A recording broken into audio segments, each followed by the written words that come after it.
all right. Yo. What is up? What is up? YouTube boxing family. Oh, and here we go. I got Mr. Lionel Thompson. Yes, What is sir. up, man? Oh man. Like my heart's beating. My heart is beating.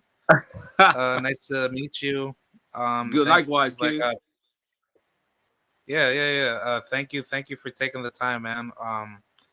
Uh, I guess I'll just ask the first question, and we'll get right to the boxing conversation. Tell the world who you are and how'd you get into boxing. I'm Lonnie B, aka Lionel Thompson, the baddest super middleweight to touch a pair of gloves in this generation. I got into boxing when I was 17. It's just something I just wanted to do. First time I put a pair of gloves on, I fell in love, and I haven't looked back since. And my last fight, I beat Jose Uzcategui on a 2-week notice. I crushed him. As you can see, he's never been the same. He's been taking steroids, losing. And I'm just ready to take out the rest of them. The David Benavidez is the anybody at 168. Anybody can get to work. I am the beer beef at 68. Yeah, there's just so much to unpack because credit to some other people that I've spoken to that have given me the information. They were telling me that like I wanted to get your perspective, but I was hearing that you were supposed to fight David Benavidez when he was about to be on the come up in PBC, but they didn't give you your opportunity, right? Yeah, well, they gave it to me against Uzcategui, but once I beat Uzcategui, the price go up. You know what I'm saying? And I think I just tried to negotiate, and that was I guess that was my mistake, trying to negotiate the best money for me. We were supposed to fight, but trying to fight David Benavidez, asking me to fight David Benavidez for $100,000, and then telling me that's all the money that's there. It's just a straight lie. That's just a straight lie. His opponents right now was getting $300,000, $400,000, and he don't even have the belt. They wanted me to fight him when he was WBC champ, which I didn't mind. Everybody else give David this credit, he's just wrecking ball. That's just unstoppable. I think he's good, but I don't think he's whatever everybody think he is, and I just want to be the one to show him. Yeah, because I agree with that. Because I don't know, if it's just true, but it's just like personally, I think David, he's moving the right way because he obviously just wants to get the belt, but it's he's not moving like what a real champion should be. And for you should be that guy to beat him. You should be that guy to actually give him that championship status of saying, okay, if you are the best, you should be knocking on this guy's door, because he said 2-3 years ago, look, I'm all for making all the best fights happen. Well, why didn't you knock on Lonnie Thompson's door when he was trying to come after you, right? So that's just really evil, how you put that out there, because I'm not saying David is a hype job. Yeah, you absolutely right, because these guys, if you look at my record, right, I've always taken the toughest fights. All these guys talk about it, but I'm really about it. I fought Kovalev with 11 professional fights. You tell me one person on David's record that you can compare to a Kovalev. Just one person. And I think I said, he's a good fighter, but he's fighting blowing up guys, 54 and 60 pounders. He's doing what he got to do, but kid, world champion, how much longer are you going to baby? You know what I'm saying? I came out the gate fighting killers. I came out the gate fighting killers. And then name me one fighter in the last 20 years that went down in weight at 34 years old and beat number one contender, former world champion there. Yeah, that's crazy, man. Yeah, because, by how you just broke that down, you should have been, in line already, because... And mind you, on a short notice. Yeah. So, you were, already, going through the process of beating everybody up. So yeah, and my thing is this, Caleb and David and Berlanga, all those guys, good fighters, but they won 20-something fights they was expected to win, right? I won 20-something fights I was expected to lose. So if anybody deserves at Canelo, I think it's me. Everybody's like, want to see David fight Canelo. Why? Why? Why? He hasn't earned it. Come on, fighting a old David Lemieux who was champ at 54 30 years ago. That's why he deserves a shot at Canelo? Wow. Yeah, because I was curious of why David Lemieux was even in there in the first place. And here's my thing, right? David wasn't trying to fight Uskategi at all. Right, David wasn't trying to fight Uskategi. Uskategi was the boogeyman of the division. He wasn't trying to fight him then. David wasn't even trying to fight Uskategi after Caleb, after Caleb beat him. But David tried to fight him after Lonnie B beat him. You want to know why? Because he Lonnie B beat him so easy, I can do the same thing. Yeah, so fight him when he's damaged. Not fight him right. when he's not damaged. I killed his boogeyman image. I killed it. From round 1 to 10. Yeah. And Uskategi, he come on strong in later rounds. Even the fight he just had, he came on strong in the later rounds. Watch my fight with him. He couldn't come on strong no rounds. Yeah, because I was watching that fight several times, and you were brutalizing him when he wasn't doing what what he normally does to everybody else. And I compared that fight to that. Yeah. And that goes to show you just who I am. And you gotta think, this kid must be really good because Uskategi wasn't doing to Lionell. We do the other guys throwing a lot of punches. Like he fought in a shell. In my opinion, he fought not to get knocked out. Yeah. But that's what I was gonna ask. Go ahead. Yeah, I was just gonna ask you, why didn't you ever get the opportunity to fight Andre Durrell? Because you should have fought him in the past. Yeah. Listen, I said I'll fight anybody at super middleweight. Anybody at super middleweight, I'll fight. Anybody. I don't care who it is. Anybody can get this work. You gotta realize, I've been fighting that light heavy my whole career. I've been fighting monsters, and look what I did in that division. You know what I'm saying? I really only been knocked. I really only got one loss. If boxing was fair, I'd be 27-1. Yeah, I agree with that. Well, only one loss to Kovalev. My other split decision losses against guys who fought for world titles. Yeah. You know what I'm saying? And I'm a small. I'm really a super middleweight. I'm a small light heavyweight. You know what I'm saying? And then look what I did with my first fight at super middleweight. It ain't like they gave me a duck like they do most of these guys. Like if you look at Boo Boo Andrade, he moved up to 68, but he's taking on Damon Nicholson, who's coming off of a loss to Edgar Berlanga. He's taking a safer fight. Me, I move down in weight and take the most dangerous fight it is. Yeah. But once Boo Boo beat Damon Nicholson, then now everybody gonna be, oh my God, Boo Boo's so good. He's so good. He's so good. I beat the fucking world champion, #1 guy, easy, and everybody mad. Everybody butthurt. Boxing sucks. It's all about emotion now. It's not about facts. People don't want to see real. People don't like to see real challenges no more. You know what I'm saying? People like to see fairy tale stuff in boxing. Boxing is fairy tale now. They pick who they want to be champion. They pick who they want to pay. Period. It's not about. Yeah. And then they make up shit. Oh, he got the charisma. He got this. He got that. His story. Can show you a ton of other fighters with way more charisma and a way better story. But they was you like you got to be one of the chosen ones. Yeah, I got this comment here from Skywalker Boxing. I believe he said that you were on this other YouTuber's page, George Jakovich, right? Oh, yeah, that's my guy. Yeah, y'all were talking about about the same thing that you're bringing up now, right? Yep. Yeah. As far as everything's going right now. Like, are you trying to get back in there to fight anybody in the division, like a David Morrell or like Edgar You know Berlanga? what's Like, crazy? Any. I was supposed to fight David Morrell, but they called back and said no. I was supposed to fight Boo Boo. They asked me would I fight Boo Boo. Really? I said I would love to fight Boo Boo.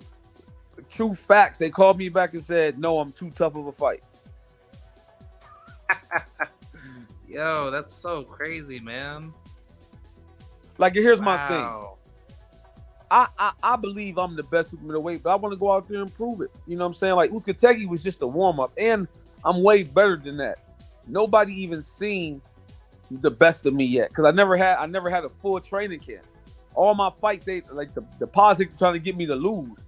So all my fights, I made 2 weeks, 3 week notice. If I get a full training camp, I promise you, it's not even Canelo. Well, it'd be a walk in the park. It'd be a walk and cut from a whole nother cloth. Yeah, speaking of Canelo, why can't he pick a guy like you? Because now that he's like on this like, cherry picking tour, it's like, it kind of seems like Canelo's really trying to max out everything he can do before he hangs it up. Yeah, man, that would be a blessing if I can get a Canelo fight before he hang it up. Like, hey, that'd be God for real. I get a Canelo fight. I get a Canelo fight and beat him, and then a rematch, beat him again, and then Then I say, you know what? I ain't fighting none of y'all. I'm retiring. Yeah, because I don't think Canelo's that good, honestly. Like, I think he's just, completely Average guy. like, war torn. Yeah, they just pump him up. They pump him up. I mean, he's decent, but he's not, he's not, like he's not somebody I would be worried about. He's not somebody I would be worried about. You know what I'm saying? But this is crazy. All because I spoke. For me not to fight in 3 years. All because I spoke my mind. All because I spoke my mind and I told the truth. All because I spoke my mind and told the truth. All because I asked to be treated fairly. I said, yo, I'll fight David. I just want to be treated fairly. You know what I'm saying? And all this to not let me fight in 3 years and throw dirt on my name and all this crazy stuff. It's ludicrous, man. It's ludicrous. You know what I'm saying? I actually be treated like a human being. And for Uzcategui, I got 30,000. I got the fight on the short notice and got 30,000 for the fight. That's at least a $200,000 fight. But I didn't cry and complain. I went out there and won, then asked for what I deserve. Yeah, because I was gonna ask, for all that time that you were out, for staying, inactive, was that all due to the corrupt management that was screwing you over? Yes. Wow, that's crazy. Wow. Who was your management at that time? Mayweather Promotions. Really? Yep. Wow. Dude, fuck Mayweather, man. He's a piece of shit. Dude, like, for real. Yo, like, no. Yo, that's just crazy. And like, listen, this should be against the law to do this to a person. Yeah, like that should be like a absolute, well, as far as that's like somebody trying to break into your house. That's like somebody trying to break into your house and you call the cops and the cops come arrest you and say we're gonna take you to jail because you won't let them break in your house.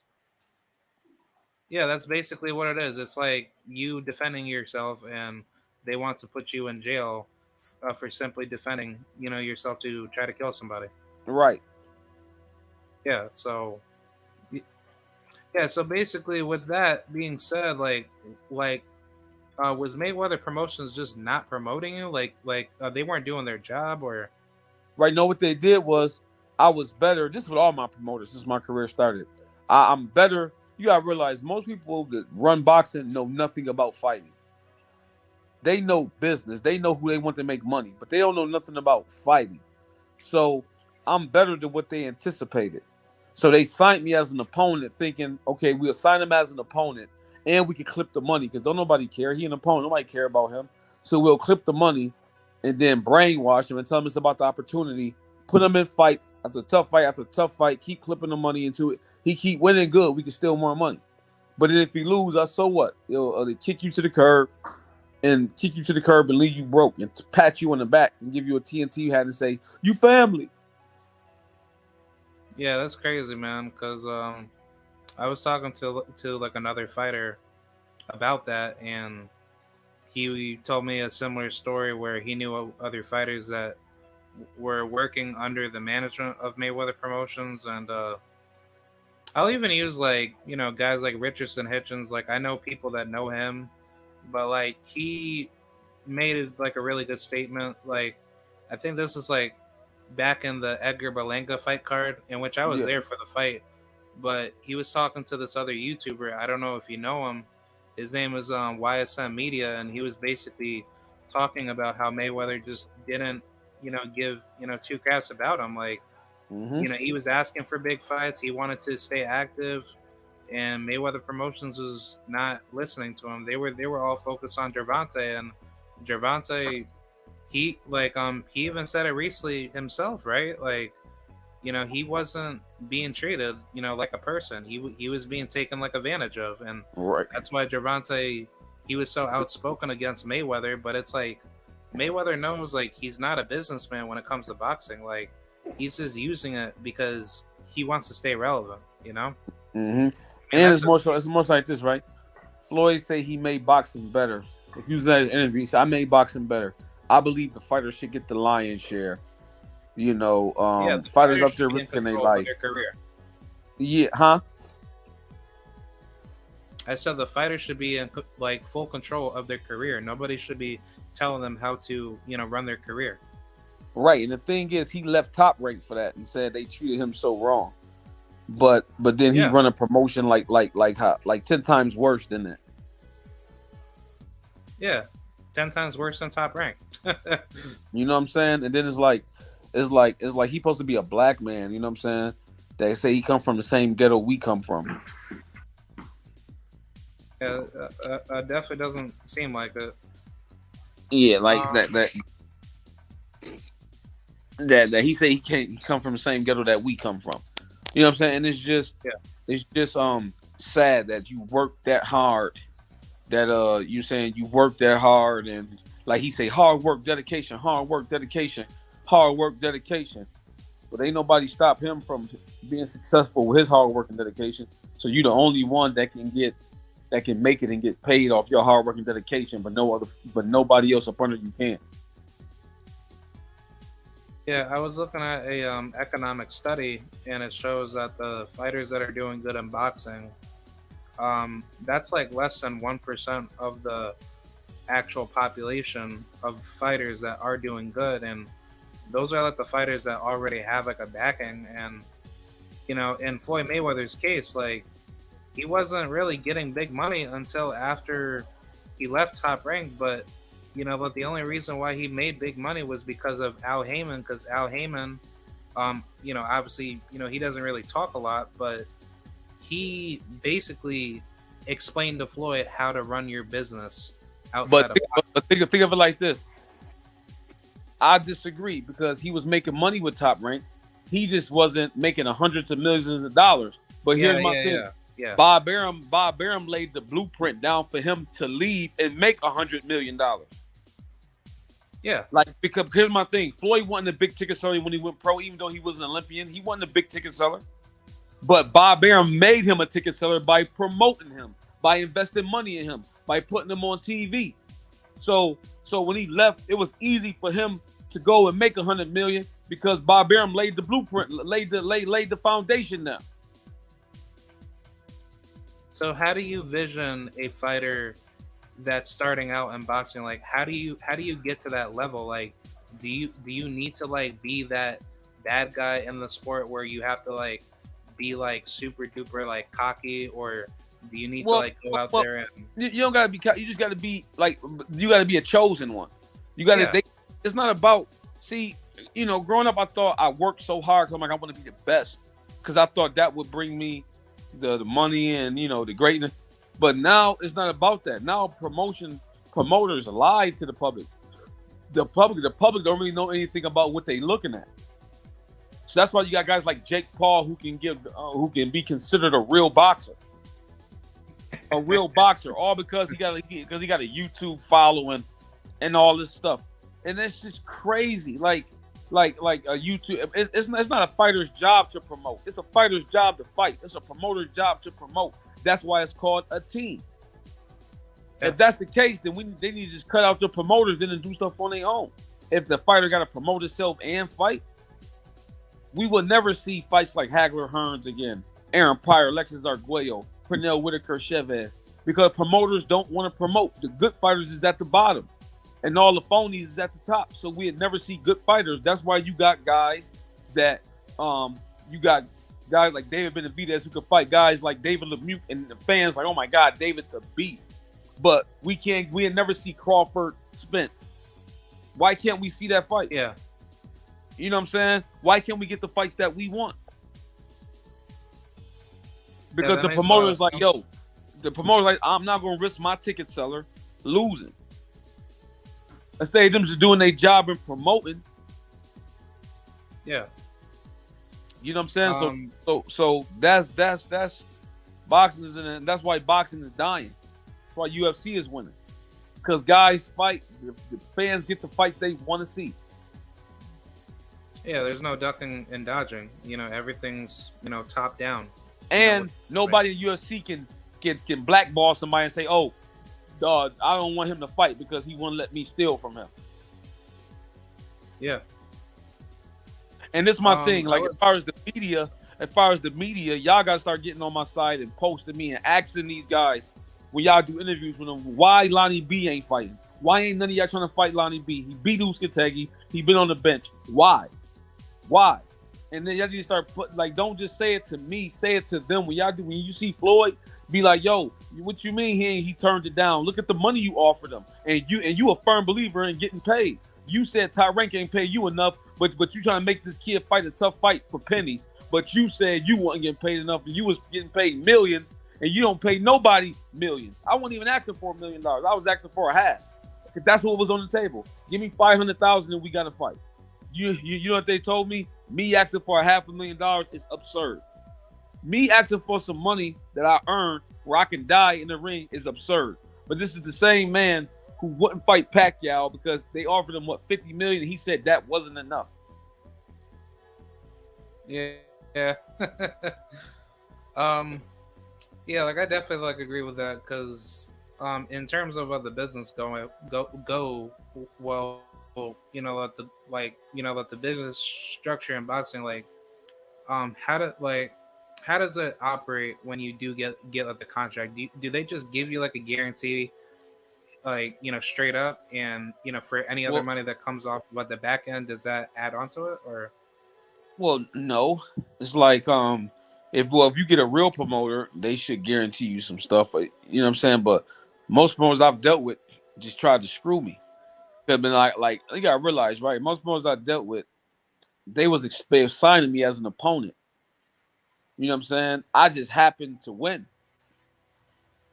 Yeah, you get what I'm saying? So TMT signed me a opponent for Al Heyman guys, which is perfectly fine with me. I don't mind being an opponent.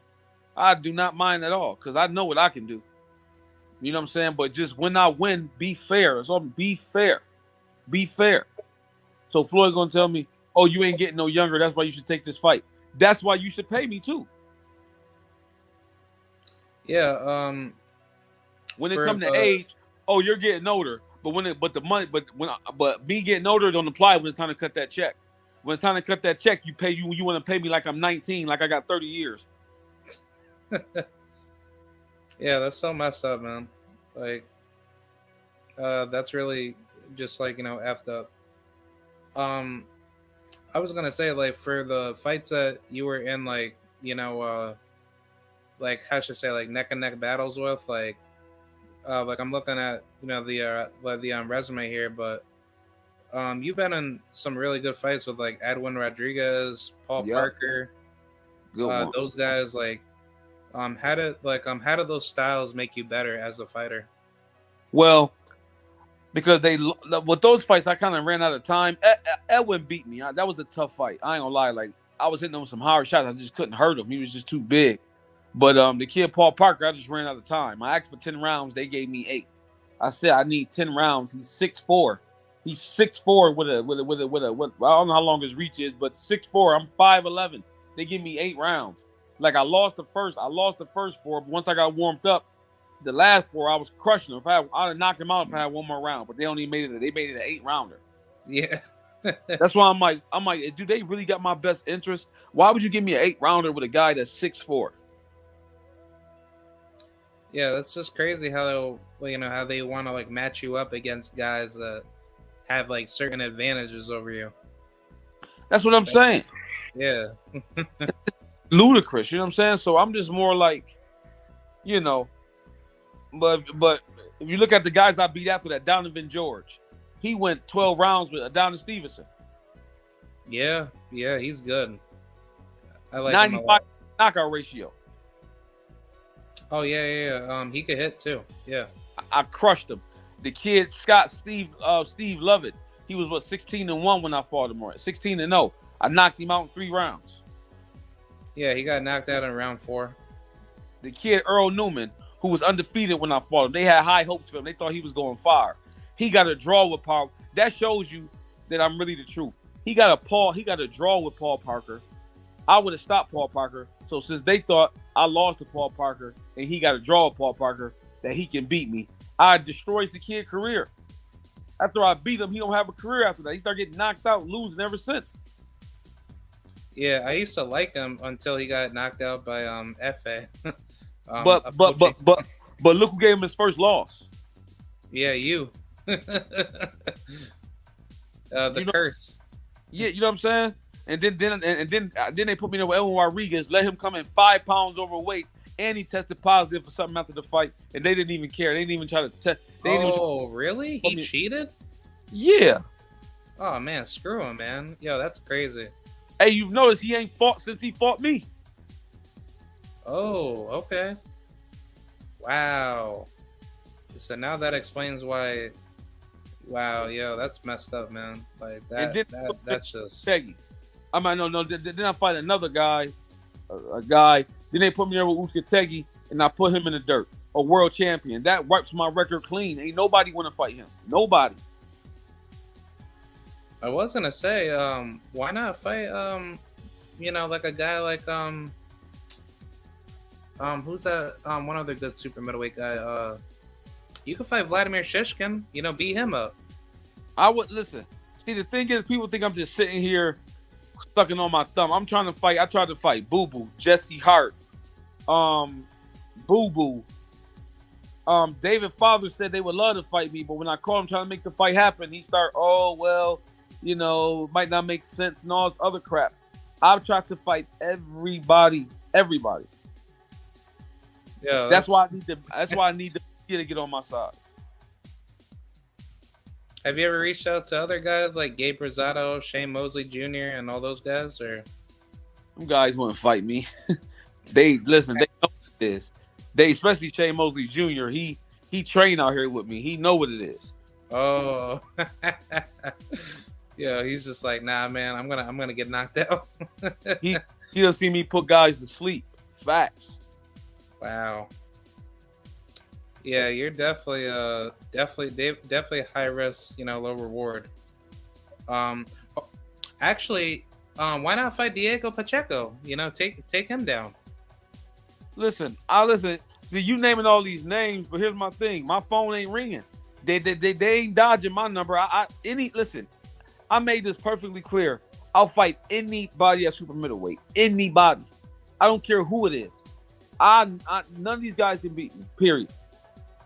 Like, listen, why you think? Listen, if they thought they can beat me, you don't think they would call me? Danny Jacobs never called you? Danny Jacobs turned me down. What? Danny Jacobs turned me down. Yo, that's. So you gotta realize, crazy. Even though I don't fight often, I don't fight often, but I'm always training. So they hear about me putting guys to sleep and sparring. Real guys at 68, putting guys to sleep. Like, they hear about the stories. Boxing is a small world, so don't fight like I'm telling you, man. You saw what he did to Uskategi. Dude, stay ready. I'm telling you, like, they know what it is. I call myself the uncrowned champion. They know what it is. Yeah, that's crazy, man. but it's like you're like actively like out here like putting in the work while these guys don't want to stay active, and they know that you're just beating everybody up. Yeah, anybody. Like, and my thing is this: if somebody want to think I'm lying, or just test me. So, listen, my number ain't changed. Call me and just give me a time and a date, and I will be there. I will be in the ring. I'm showing up and I'm showing out. Just let me know, straight up. And I don't care who. That go for anybody. Anybody. Yeah, because it's been quite a while since you fought, and no one hasn't hit you up for like a fight ever since then. I got called for Boo Boo. I said yes. They said no. I got called for David Morrell. I said yes. They said no. Who else I get called for? I got called for Joe Smith, but I'm not fighting that light heavy no more. So I turned that down. I'm like, no. I'm like, come up on the money. They didn't want to, so I said no. It don't make no sense. So like anybody can get it. I don't care. Anybody that's super middleweight can get these hands, man. I'm ready to dethrone some guys. I'm ready to dethrone some guys. Have you ever had the opportunity to try to fight Carlos Dungora, right? That I don't even know who that is. He's that guy from Ecuador, right? With the zone. Yeah. He fights on the zone, right? Yeah, listen. Listen. If anybody, like I said, anybody. Like if my phone rings for some work at 68, I'm saying yes to it. I'm saying yes to it. I ain't turning it down. I ain't turning down no fights at 168. Yeah. And there's some guys to get busy. I think the David Morrell kid is good. I think Caleb is good. I think David is good. I think Boo Boo is good. I think all these guys is good. Yeah. And I want the smoke. Yeah, it's just crazy, man. Like nobody don't want to fight you because like you out here, breaking people. I ain't gonna say that, but they know I'm putting that. Listen, they know I'm bringing that work. I ain't backing down. Ain't no fear over here. I'm bringing that smoke. I'm bringing it, and it's gonna be on 10 from round 1 to however long it lasts. Yeah. If let's just say if things do go your way, heading into, the near future, do you want to like chase for I'm sorry, what'd you say? undisputed at 68, or Of course. if things go your way, yeah. No, ain't no if. Things on 2023 is my year. But yeah. Like listen, when I got the belts, I ain't ducking no smoke. I'm not ducking no smoke. I really enjoy fighting. So I'm not ducking no smoke. I feel like I'm a personal assassin. Like, you know what I'm saying? That's how I feel. You know what I'm saying? Like I'm different. Like I ain't ducking no smoke. I ain't ducking no smoke. I would love to go for undisputed. I want champions. I want contenders. I want them all. Like I ain't ducking no smoke. If a guy beat me, he gonna beat me. But I ain't ducking no smoke. I ain't gonna be the rest of these guys saying I'm the best and ain't fought nobody and cherry picking. I ain't gonna be like that. How hard was it for you to even get ranked, at all in the sanction bodies? Like how does it work? Once you get in. Well, after our Beatles could tell you I was ranked. So if you ask me if that was hard, no. Like for me, I don't really get into like paying people because a lot of guys who rank pay people. I believe in just coming in, whooping your ass, and taking your plate, your spot. Period. Like I ain't really with the pay. Oh, I want. Yeah. Can you? I give you 10,000, put me in number 1. No, that's the easy way out. Listen, I want to fight the number 1, and once I beat him, just put me in number 1. Yeah, because that's why I hate the sanction bodies so much. I'm not coming asking for nothing. I'm not coming asking for nothing. I'm taking what I want. I'm taking it. Yeah, because I wanted to just get that perspective because it seems like it's not fair from the beginning. You're having to work harder than expected because like theoretically speaking, you should have had title opportunities to have, and if they're not treating the fighters that are actually good in the sport, and the dumb casual fans are accepting mediocrity in the sport, then there's something wrong there. There's no like actual marketized balance to, give the fans what we want. And you know what's crazy? Even fighters ask me how come I never fought for a world title. The first time I sparred with David Benavidez, he said, "Yo, how come you never fought?" I looked you up. Who are you? I said, "I'm just a man trying to make it." He said, "How come you never fought for a world title?" I said, "I don't know. That's a good question." Yeah, just like Sam Langford. And thing is, that's what I'm saying. They pick who they want to be champion because they know if they give me the opportunity, they know I'm in the new. It's gonna be in the new super middleweight champion of the world. New undisputed super middleweight champion of the world. And we ain't ducking no smoke. See, I as long as the money right, if David is number 1, bring him on. Then after that, I'm going for number 2, number 3, number 4, number 5, number 6, all the way to 10. And then once I whoop that 10, bring the next 10. Until I'm ready to retire. That's how I'm on it. Because that's how it was done back in the day. That's that Marvin Hagler, Sugar Ray Leonard. I'm cut from their cloth. All this cherry picking. I don't want to fight him because he's too tough. He moved too much. He this, he that. How can you call yourself a champion? He high risk, low reward. Okay, perfect example. We would never seen the Beast Mugabe fight Marvin Hagler. Champions today wouldn't take that fight. Hagler said, "Yo, okay, y'all saying he a beast. I'm gonna show y'all he not."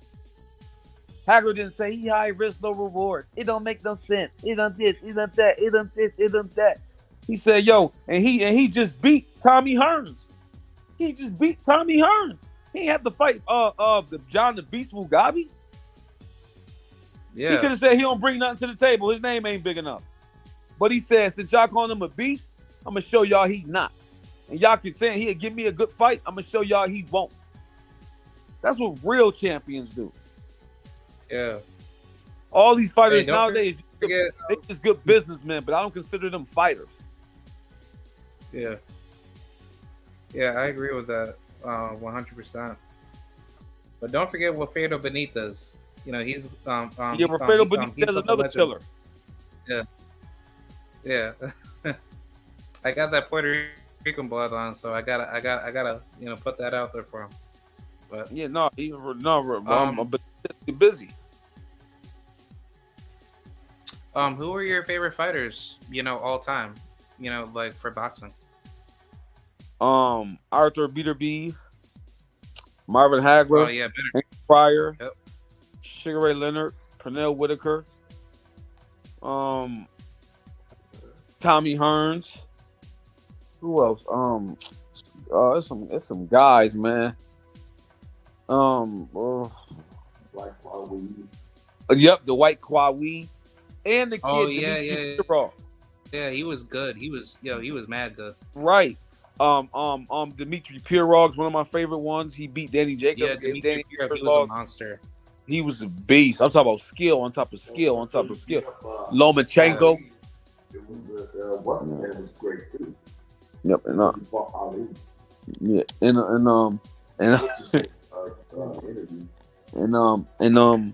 Lomachenko. My favorites. Yeah. Yeah, because I was gonna ask you, if you had it, in a perfect setting on boxing, like don't you know how, in the NBA they have like the All-Star game, right? If boxing had like a type of tournament every cycle to have all the best fighters just go at it, on a big stage in a top to down structure type of tournament. Do you think that would be good for the sport? If that was consistent every single. Yes, I think they could do tournaments. How they had the Super 6 tournaments and they had all the best. That's the thing. They had all the best fighters, not all the popular fighters. They had all the best fighters. That's why the world was tuned in. Like you ain't know who was going when you had Andre Ward, Mikhail Kessler. You had the kid. What's his name? Mikhail Kessler, Carl Froch. Yeah. You had the Road Runner. The one that knocked out Roy Jones, the Road Runner. You had so many guys in that tournament. You're like, yo, I don't know who gonna win. I remember watching it like, yo, I wonder who gonna win. Andre Ward showed that he was cut from a whole nother cloth. He beat everybody. Yeah. And I think they should do that with all weight classes. Super 6 tournaments, and all the way down from lightweight to all the way up to heavyweight. Super 6. Let's see who the best. Let's see who the best. All you guys talking, I'm this, I'm that. Let me show me. I'm from the show me state. Nowadays, a guy can say he the best with 2 million followers and people will believe him. Yeah, like Ryan Garcia. And he can have a whole bunch of strippers on his record, beating up a whole bunch of strippers. Oh my God, he fights so good. He knocked out a stripper. Being like a bunch Big of cab deal. drivers. He got 2 million followers too. So, how does that translate to his fighting skill? Yeah, I think like the tournaments should be like it should be like a mandatory optional thing where if you want to be great in the sport, those tournaments should like help you get faster to like a title. And right. then if you win it, you should get like money incentives. You know what I'm saying? Like every tournament that you win, you gain more traction and you get more financial benefits with it. And at a certain point in your career, you shouldn't be able to duck a fighter. It's like, look, man, you got to fight now. You asking for all this money. Now it's time to show that you deserve Yeah. it. As far as what you want to do, like to end your career, what influence do you want to bring to the fans? When it's all said and done. I just want to. Honestly, I box for the kids in the inner city because I'm an inner city kid, and that's really what I box for, just to inspire them and show them that there's more than one way than what society show. Like, I asked one of my friends. I said, "Hey, name me 6 black classic movies." He named New Jack City, Belly, Boys in the Hood, Shatas, Scarface, South Central. And I noticed that all the movies he named me was self-destructive of black people. I said, well, I can name you. What about Crooklyn? What about House Party? Those are classic movies too. But his mind went to the self-destructive ones. And I'm like, yo, I can name you a ton of black movies that's legendary black movies that has no violence in it, that's uplifting black people. Yeah. So I just want to show that I really do this for the kids in the city to show them like you don't got to be an idiot to be how can I put it, to be looked up. Like most the guys, the people our kids look up to is rappers and guys that's 50 plus years old talking crazy on TV, like, you know what I'm saying, wearing a whole bunch of jewelry and all that. And that's who most of these kids' father is, because most of these kids don't have fathers in the home. So these entertainers and these people that seem successful are these kids' fathers. And that's why I think the generations is getting worse and worse and worse and worse and worse. And I just want to break that. I just want to be a successful black man and show them like you can act like you got sense and still make it and still be considered cool. Yeah. When it's all said and done, that's what I want. I want people like Lonnie B. Not only was he a good boxer, but he was a great person, man. Like he came back to the hood, you know what I mean? Hope like showed us this or gave us some hope. Like, yo, all you gotta do is work and make the right decisions, and it's a better way. Yeah, I agree with that. I think preferably, like in my beliefs, I think like more decentralization is needed to, like encourage more Black Americans to actually like rebuild, like another Black Wall Street type of society. Yeah. I think like that's a very good thing that should be included. And I was even trying to bring that up the other day with like another friend of mine. Like for boxing, like do you think it, like, I wanted to get your perspective, but like I was thinking like, with all this crazy discrimination that Black American fighters are getting in boxing, how about we all like come together to break away from, what's going on in boxing, and Black people could have like their own type of like Black boxing, like, organizations, right? I would love. The thing is, that would never happen because boxers is too selfish. They're too selfish. It's all about me. As long as I'm making money, I don't care about y'all. Yeah. I just figured that I bring that up. Yeah. But right. Yeah, right. I'm definitely on board with that, because it's just like, like I personally hate it every time when I see, people trying to celebrate that because that doesn't define Black American history. Right. Real real influencers of freedom and liberty are the ones that take risk and actually do something for their bloodline. You know what I'm saying? So Right. Right. those are like the real changers, of historic timelines. So Yep. um, I was gonna talk about some upcoming fights, and I wanted to get your takes on it, but Okay. let's talk about Benavidez and Plant. Okay. Who do you think is gonna win that? Honestly, I'm leaning more towards Caleb. He's fought the tougher competition than Uzcategui and then Canelo. That's hell of a get me in there with Canelo's a hell of an experience. And then like David really never fought nobody like Caleb, who got good legs, can move, and as you can see, he can pop a little bit all of a sudden. So David gets hit a lot, but why he don't have to make adjustments because he's fighting guys who can't hurt him on their best day. You know what I'm saying? So I think with Caleb, if he get hit that much, I think he might either find himself on the ground or find himself hurt. I think he's gonna have to be sharp. Caleb, I sparred with both of them, and it's toss up. Whoever come, I don't care. I just want to fight the winner. Yeah. Care less who wins. Or the loser. Right. I want to fight the winner or the loser. I don't care. Just want to knock him out. Yeah, like I can care who wins. David, I don't care. Yeah, I just want to fight the winner or the loser.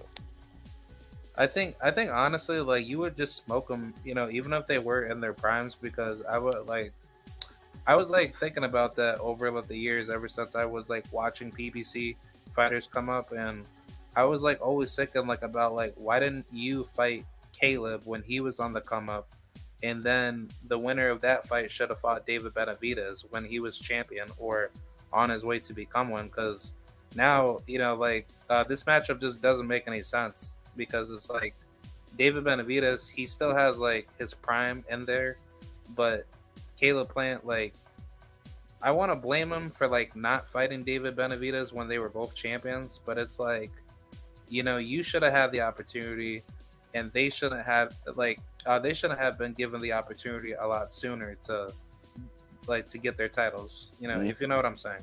I agree. Yeah, but as far as like some other fights, Tank Davis, he's fighting in January against Hector. How do you see that fight going? I see Tank stopping him. I saw the kid fight in person. Think he's good, but I don't think he's ready for Tank. Kid's kind of easy to hit. He get lazy as the rounds go on. I think Tank stops him pretty fast. Like I don't think it'll go past 5. Yeah, that's what I'm thinking. Cause like I like Hector a lot, but I don't think the Bob Santos school of boxing is working. Right. Yeah. But that undercard is lit. Jaron Ennis, Boo Boo, and you got Rashidi Ellis. That opponent he's going up against is a really tough opponent. Really? I saw him fight. Romain Villa. He's that Venezuelan dude, right? Yep. But he actually beat up Janelson Boca Chica. I forgot his last name, but Figueroa. Yeah, Janelson Figueroa. But yeah, that's gonna be a tough fight, and I don't know if it's confirmed, but I think Jaleel Hackett, he's on the card too. But I'd like to see him in there. He's good. Yeah. But yeah, do you think Tank is gonna end up fighting Shakur and Devin in the future, or? Yeah, but it's too much money on the line. They definitely gonna fight. Yeah, because now that he says that he's separated from Mayweather, it seems like he now has to back it up now. Because if he doesn't fight Devin and Shakur, would you consider that like a duck, or do you think that's just business, or how does it play out? Well, if it's business, they definitely gonna fight because there's too much money to be made. So I don't think Tank gonna duck him. I think Tank gonna fight him. I think Tank's a real fighter. Yeah, same here. Like I just can't I can't picture it. Like I don't think Gervonta would be stupid to do that. Yeah. But I mean, from going from Hector Garcia to Ryan Garcia, like I just don't think that makes sense. Like I think it's better to fight Devin and Shakur and then go after Ryan Garcia because I think Tank is just gonna smoke him, in 2 rounds. I think, but it's just That was it. Back. But in regards to Spence and Crawford, like, do you think this second run of negotiations is going to play out correctly, or do you not think the fight's going to happen? I don't think it's gonna happen. I don't think it's gonna happen. Yeah, same here. Like, I don't think Crawford is, wanting to get beat up by Spence.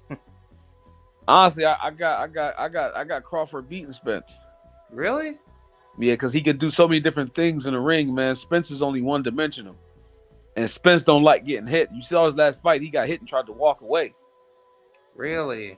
Like I think Crawford gonna get him. I was at both fights, and I thought Sean won. If Sean don't get knocked down, I think Sean wins the fight. When they told Crawford he was losing, he really stopped Sean in 1 round. He came out and got Sean out of there. Sean has never been knocked out. Never been knocked out. Sean beat Usyk in the amateurs. Yeah. But go ahead. I was just gonna say, like, that wasn't prime Sean Porter. That was 1 foot in, 1 foot out Porter. How? Well, like, if you think about it, like Sean Porter said after the Spence fight that I wanted to tell my dad that after the fight that I think that I'm, basically done for boxing. And after that fight was over, Sean didn't want to bring it up to his father leading up to the Crawford fight because he thought, like, he still had it, but he wasn't really, like, basically let the same fighter, if you know what I'm saying, right? No, he was. He had 8 weeks to train, and to show you he wasn't the same fighter, he was actually beating Crawford. Yeah, he was winning the fight. Yeah. Like I could definitely see that counter argument. But it's like think Crawford, about it. Like, yeah, and Crawford beat it out of him in 1 round. Like, okay, let me stop playing with you. And Spence couldn't do that. Yeah. I can see the point, but it's like, don't you think that version of Porter that fought Spence? Do you think that would have been a way tougher fight for Bud? Like at that time frame when they were champions, I think it would have went the way it went, the same way. I don't think Crawford is special, man. People understand Crawford is special, man. Like, I think dude's special. I ain't gonna front. I didn't like the way he looked his last fight. If he looked like that in the fight, if he fights Spence, he going to sleep. Yeah, he gonna have to be sharp because the way he looked his last fight, I ain't like it. Yeah, because I just don't see it. Like, I don't see this massive athleticism of being a switch hitter because by the definition, you're supposed to be super sharp and super flashy with those punches. But, I like if you're correct saying that Crawford's going to outclass Spence, then he should be fighting way better than that because Crawford has skills, but you can't do that against a deadly southpaw like Spence. But here's my thing, right? Do you think Ugas is a big puncher? No, definitely not. And so who you think punch harder? What's his name again? Porter? No, Ugas. You think Ugas punch harder than Crawford? Think about it like this: Ugas couldn't even hurt Porter. They fought. Ugas couldn't even hurt Porter. Yeah, I can definitely agree with that. Crawford can definitely hurt Ugas, but here's my thing: Ugas hurt Spence, the monster. Yeah, he did hurt Spence, and this is Errol Spence coming back from the eye injury too. But no, but this is the same Errol Spence who just beat the brakes off of Danny Garcia. Yeah, that was back in 2020, right? No, that was like as soon as he came back from his car accident. Yeah, that was back in 2020, December 5th. Yeah, so then he fight Ugas, and then he gets wobbled, and everybody like, oh, making all these excuses for him. If he get wobbled like that with Crawford, he's going to sleep. I think it could be possible, but Errol Spence, like if he's vulnerable now, it's like why didn't Ugas stop him? Like that's what I'm saying. Like, no, the thing is, Ugas hurt him. The monster that's just unhurtable. And mind you, he got hit and tried to walk away. Show me a fight where Crawford got hit and tried to walk away. Yeah, that's true. I mean, green beans hurt him, and he got back up and he did what he had to do. But you're right. You absolutely right. But the fighter he got hit and tried to walk away. Not Errol Spence, the unstoppable monster. I think if Crawford hit him, Crawford gonna jump on him and finish him.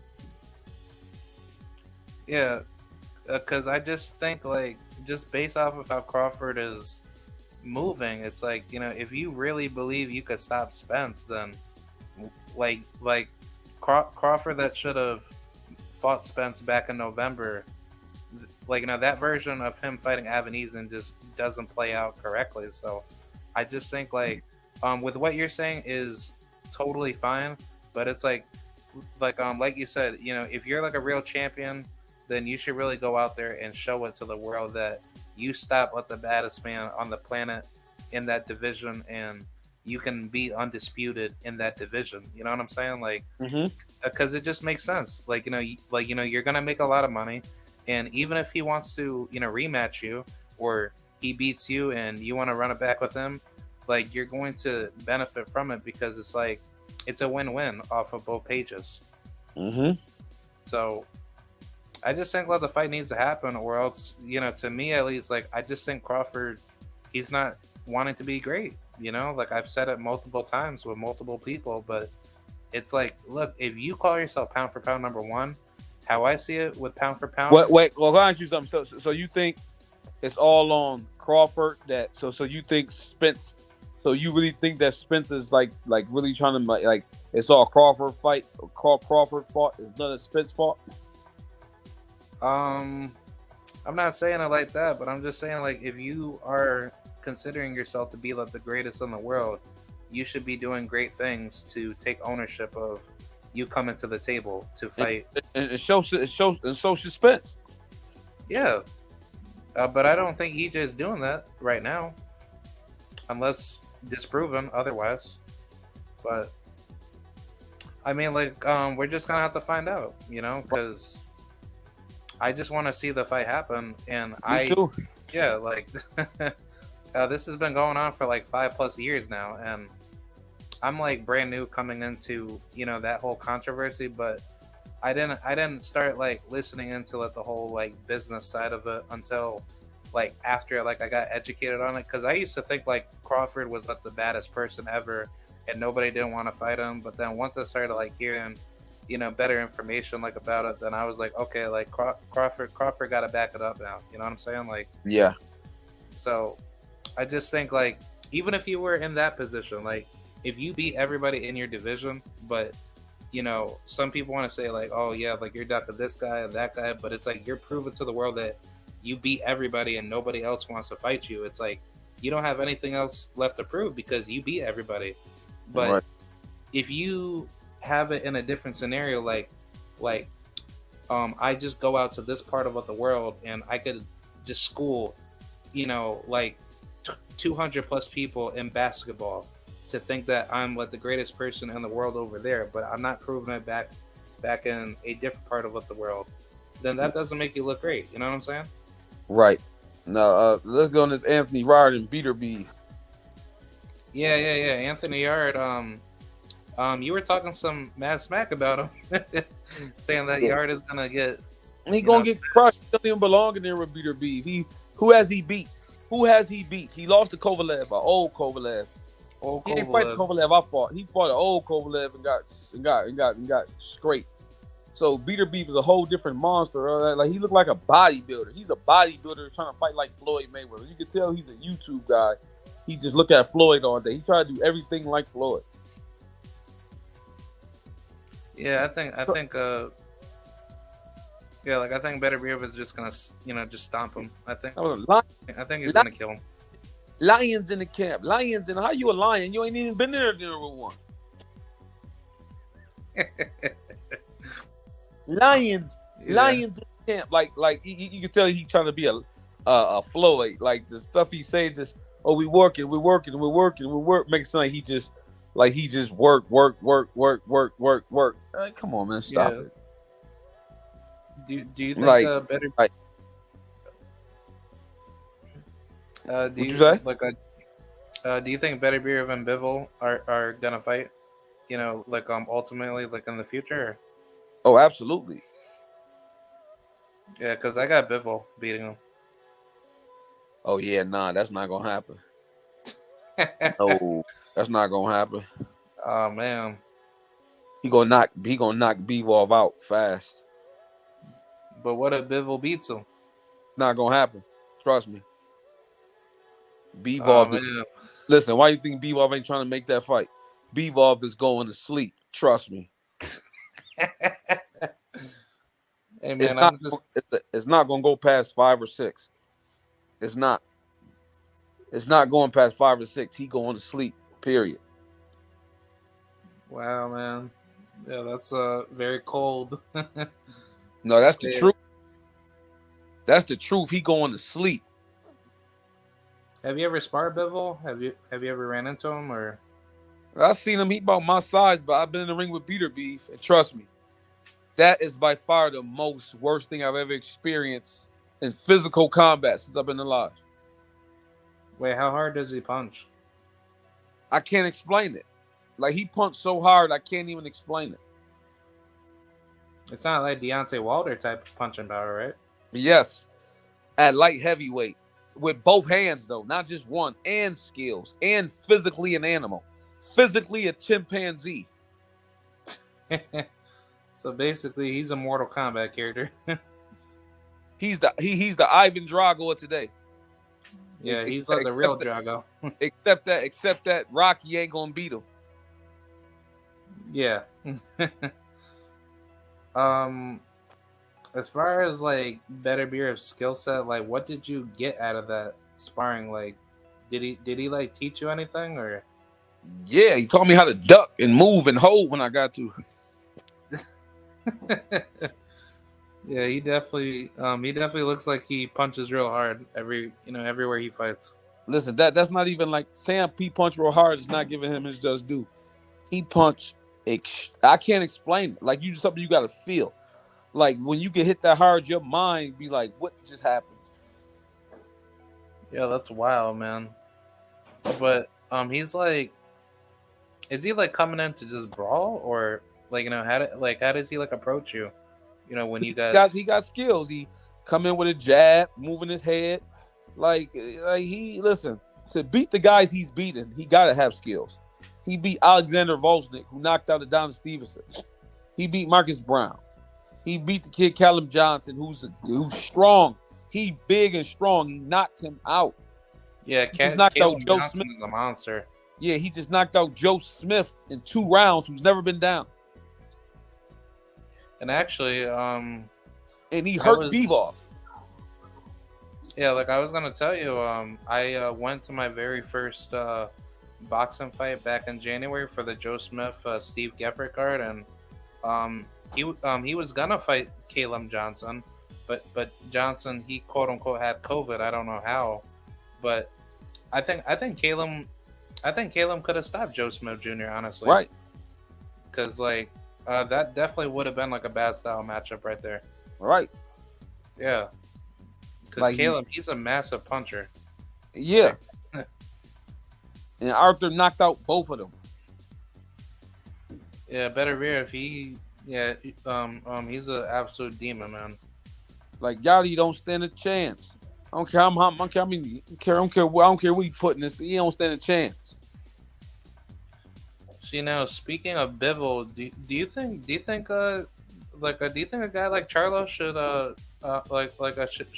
try fighting him? No, he'd get crushed. Really? He'd get crushed. Wow. He get you don't crushed. think Charlo's big for him, or? Look at the guys that gave Charlo trouble. Nowhere near Bivol level. Yeah.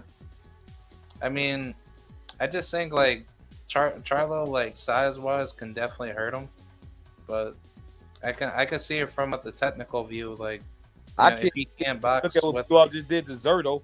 Zerto's way bigger than Charlo. Yeah, Zerto. He way better. And you saw what Bivol just did to him. He hit Bivol with the kitchen. I mean, he was throwing at Bivol. Bivol stayed relaxed. They get too experienced, just too good. I think Charlo gets outclassed and get his career ended. Yeah, that's crazy because, like, I think Bivol, like, he knows how to break a big guy down, but I think when he's with an athletically gifted guy like a better Burov, that's what's gonna show, like, like a true skill set out of a Bivol. But like, Charlo, Benavidez, and Caleb Plant, like those are like what if type of matchup fights. Like, I just don't know how that's gonna scale because Bivol's just like a masterclass boxer puncher. Like I think anywhere you put him in the standard book of boxing, he's definitely like top tier, hands down. Yeah. But Chad, this phone about to die on you. Oh, all right. Yeah. If you got any last words, go for it. Like, I appreciate you for coming through, man.